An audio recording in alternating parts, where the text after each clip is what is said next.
Hello students. In the previous lecture related to exercise 1.1, we have discussed set, definition of set, its roster form, set builder form. We also discussed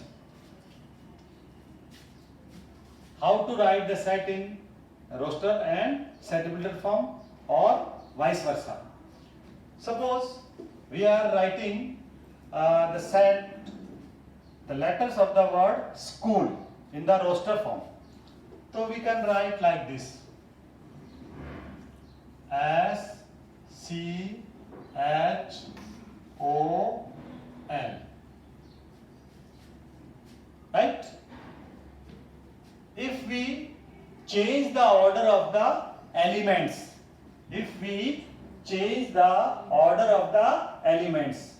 then there is no change in the set. It means order is immaterial. So we can write this as C S O H L. Both are same. One more thing, set is always expressed or denoted by capital letter and the elements are written in middle brackets. Now, what about the elements? In this set, the elements are written in capital letter, but sometimes if we will write the set of vowels, then we can write the set in the roster form as A, E, I, O, U. If we are writing the set of natural number up to 5, then we can write 1, 2, 3, 4 and 5. To look at these three sets, in first set the elements are written in capital letter, in second set the elements are written in small letter, in third set the elements are written in the form of numerals. तो elements किसी भी form में हो सकते हैं, ऐसा कोई hard and fast नहीं कि आपको कैपिटल लिखना है. डिपेंड करता है टाइप ऑफ सेट, कि सेट आप क्या लिखना चाह रहे हैं. लेकिन जो भी सेट लिखा जाएगा कैपिटल लेटर से और मिडिल ब्रैकेट में लिखा जाएगा. And these are the elements of set A, set B and set C. Okay, now we will discuss some questions of exercise 1.1. तो I am taking question number 1. इसके कुछ parts discuss करते हैं. Question number 1 है, which of the following are set. कुछ हमको statements given है, उनमें से कौन कौन सी स्टेटमेंट सेट है, कौन सी नहीं है. And justify your answer. We have to justify, reason भी देना है कि why it is not a set और why it is a set. तो उसमें मैं कुछ एग्जांपल्स दे रहा हूं, taking some examples. Suppose first one, collection of month of the year beginning with the letter J. ऐसे मंथ ईयर के जो जे से स्टार्ट होते हैं. मुझे लगता नहीं इसमें कोई डाउट होगा, क्योंकि जनवरी, जून, जुलाई ऐसे मंथ है जो फिक्स है, उसमें कोई डाउट नहीं है कि ये मंथ किससे स्टार्ट हो रहा है. तो this is well defined or the objects are well defined. It means this collection of object is well defined or the set is well defined. It means we can say that this collection forms a set. तो इसका answer क्या होगा? Yes. तो is it a set? Yes, it is a set. Why? Because the months of the year beginning with the letter J are fixed. There is no ambiguity, no doubt. Next, second, collection of 10 most talented writers in India. 10 most talented. Again the same thing, talent is not well defined.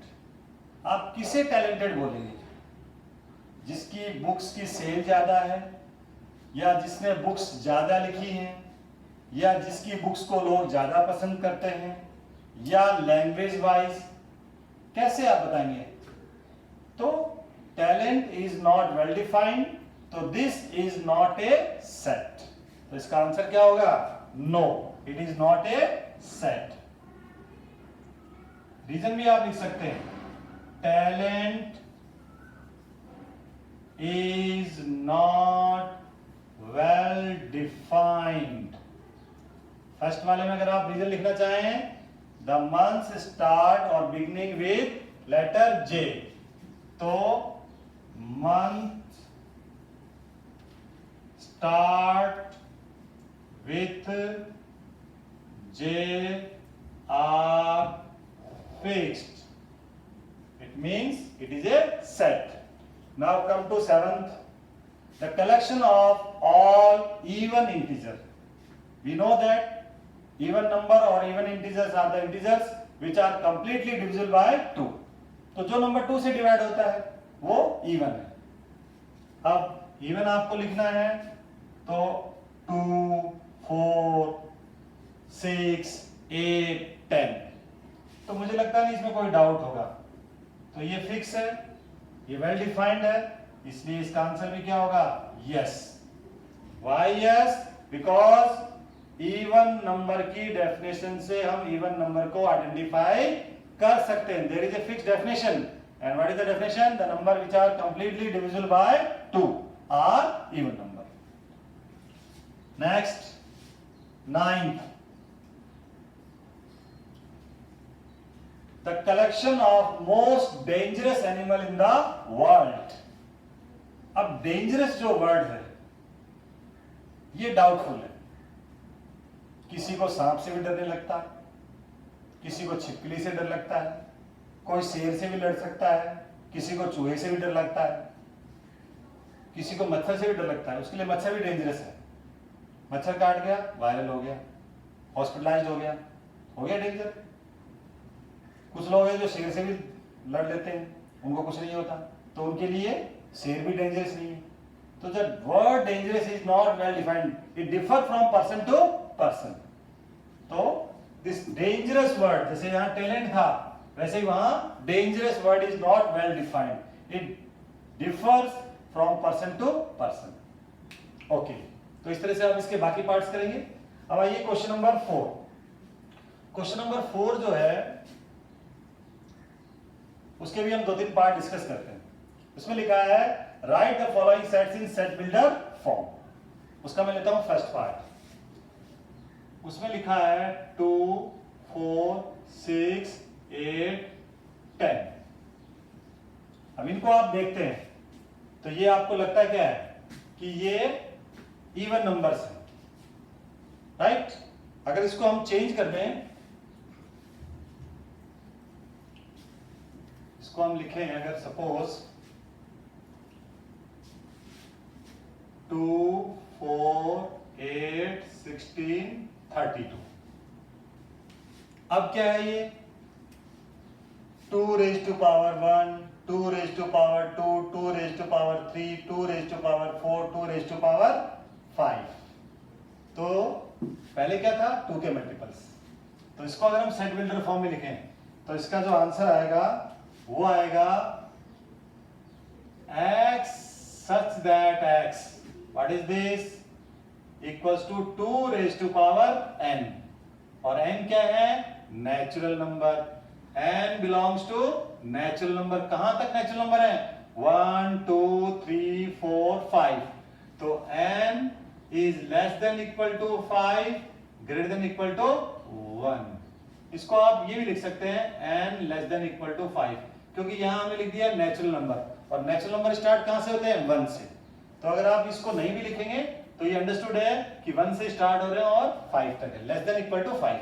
तो जब 1 रखेंगे 2 आएगा, 2 रखेंगे 4 आएगा, 3 रखेंगे 8 आएगा, 4 रखेंगे 16 आएगा, और 5 रखने से 32 आएगा। ओके, नेक्स्ट पार्ट लेते हैं, फिफ्थ पार्ट।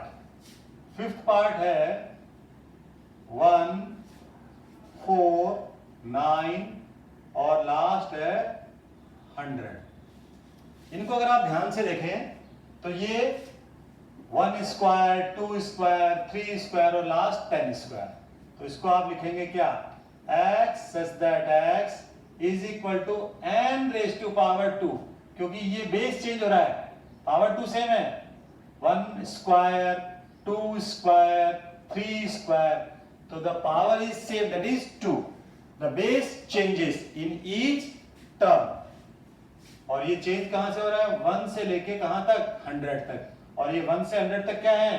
Natural number. तो n belongs to natural number. Same thing. n is less than equal to 10, greater than equal to 1. So this is the set builder form of part 5th. अब हम कुछ questions लेते हैं question number 5 के कुछ parts लेते हैं. तो इसके पार्ट्स लेते हैं क्वेश्चन नंबर 5. क्वेश्चन नंबर 5 है कि कुछ हमको सेट्स गिवन है सेट बिल्डर फॉर्म में, उनको हमें रोस्टर फॉर्म में लिखना है. तो इसका मैं सेकंड पार्ट लेता हूं. सेकंड पार्ट है x इज दैट x.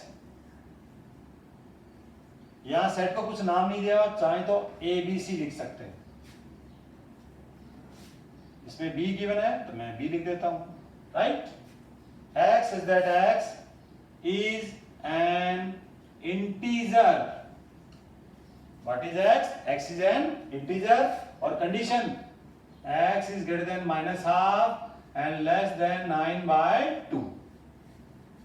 तो इंटीजर तो है, लेकिन वो इंटीजर क्या है? माइनस हाफ से बड़ा है और 9/2 से छोटा है. तो first of all look at this. This is nothing but 1.5 and this is 4.5. On number line this is -1, this is 4, here it is 0.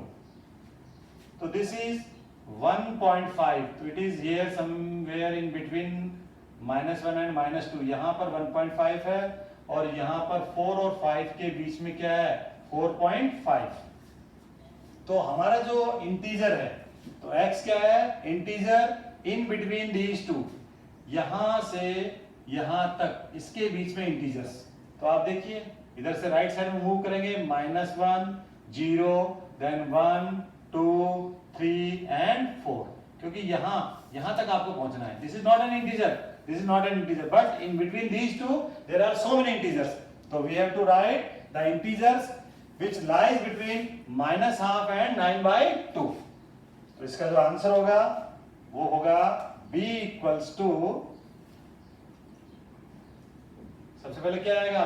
-1, फिर आएगा 0, फिर आएगा 1, 2, 3 एंड 4. करेक्ट और नॉट? नहीं, इसमें गलती है. बता सकता है कोई क्या गलती है? इसमें गलती ये है कि ये हाफ है तो ये 0 आएगा. ये अक्सर बच्चे गलती करते हैं. 0.5 तो ये यहां नहीं होगा, ये नंबर होगा यहां. राइट. तो इसका मतलब -1 इसमें नहीं आएगा, तो -1 इसमें नहीं होगा. तो क्या होगा? 0, 1, 2, 3 and 4. This is the correct answer. Okay. तो यहां से हमको स्टार्ट करना है. तो -1 इसमें नहीं है. Okay. I am taking next part, third part. The third part is x such that x is an integer.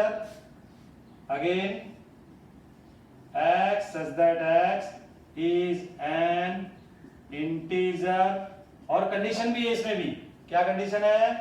x square less than equal to 4. कि x स्क्वायर जो है वो 4 के इक्वल या 4 से छोटा है. तो इसको अगर हम सिंप्लीफाई करते हैं तो x स्क्वायर इक्वल्स टू, अगर 4 मानते हैं तो x की वैल्यू क्या होती है? +-2. अब आप नंबर लाइन पे देखिए, ये -2 है और ये आपका +2 है. तो x square is less than equal to 4. अगर हम -2 से लेफ्ट साइड में आते हैं -3 या कोई भी वैल्यू पुट करते हैं. अगर आप -3 पुट करेंगे the answer will be 9 which is not less than 4. तो ये आपको नहीं कंसीडर करना है. अगर आप राइट साइड में मूव करते हैं 2 से बड़ा नंबर कितना? 3, 4. अगर आप 3 रखते हैं again 3 3 9 which is not less than 4. तो ये भी आपको कंसीडर नहीं करना. अगर आप -2 पुट करते हैं तो 2 2 4 इक्वल हो गया. It's correct. अगर आप 2 पुट करेंगे अगेन इट इज करेक्ट. और इनके बीच की कोई भी वैल्यू पुट कीजिए. अगर आपने -1 रखा, आपने 0 रखा, आपने 1 रखा. सपोज आपने रखा -1 तो -1 का स्क्वायर करने से कितना आएगा 1 विच इज लेस देन 4। इसका मतलब -2 2 और इनके बीच की वैल्यूज, ये सारी वैल्यूज इस सेट को सेटिस्फाई करती हैं।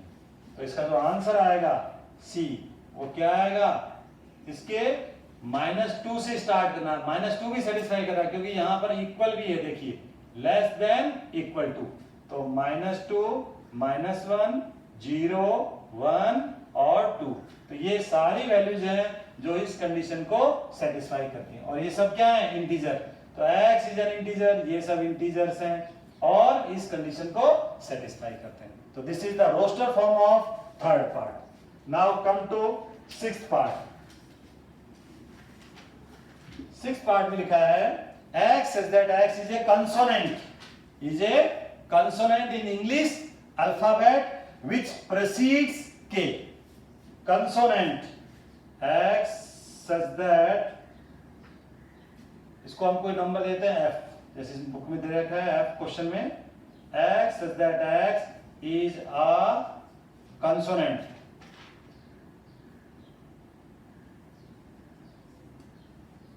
which precedes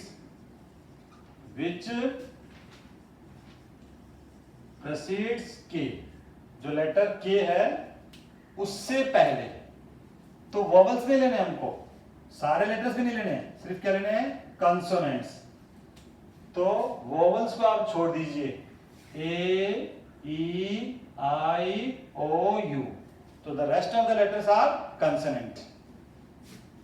तो आपको लिखना है के से पहले, प्रेसीड्स के, बिफोर के, राइट ऑल द कंसोनेंट्स। तो बी, ए को छोड़ देंगे, देन सी डी, फिर ई को छोड़ देंगे, F, then G, then H, then I को छोड़ देंगे, देन जे। चेक कर लीजिए फिर से एक बार, ए छोड़ देंगे क्योंकि वॉवल है, बी सी डी, ई को छोड़ देंगे, वॉवल है, एफ जी एच, आई को छोड़ देंगे, वॉवल है, देन जे। तो these are the elements of set B in the roster form. तो इस तरह से आप एक्सरसाइज के बाकी क्वेश्चंस कर सकते हैं। आई होप आपको कोई प्रॉब्लम इसमें नहीं है। ओके।